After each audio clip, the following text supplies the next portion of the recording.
एखादी जमीन जर व्यावसायिक क्षेत्राकरता राखीव आहे, डीपी मध्ये, यूडीसीपीआर मध्ये, रिजनल प्लॅन मध्ये, एखादी जमीन रेसिडेन्शियल बेल्ट करता राखीव आहे, एखादी जमीन इंडस्ट्रियल बेल्ट करता राखीव आहे, जर त्या ठिकाणी रिझर्वेशनच राखीव रेसिडेन्शियल आहे, रिझर्वेशन औद्योगिक आहे, रिझर्वेशन जर व्यावसायिक आहे, त्या जमिनीचा पुन्हा येणे करायची गरज काय?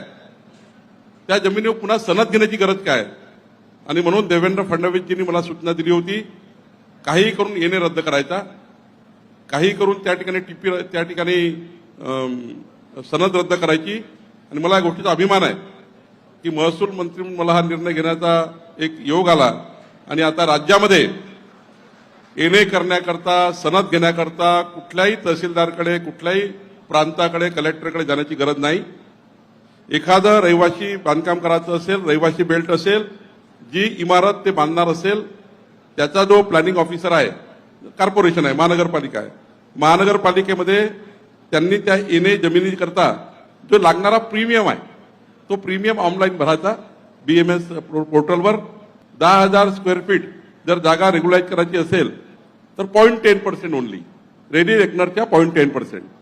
दुसरं, जर आपण 40,000 स्क्वेअर मीटर पर्यंत म्हणजे 1 एकर पर्यंत जर तुम्हाला करायचं असेल तर 0.25% ओनली.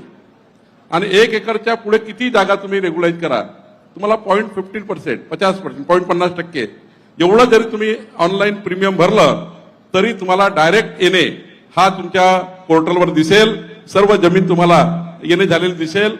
आणि त्यामुळे आता येण्यासाठी कुठेही जाण्याची गरज नाही.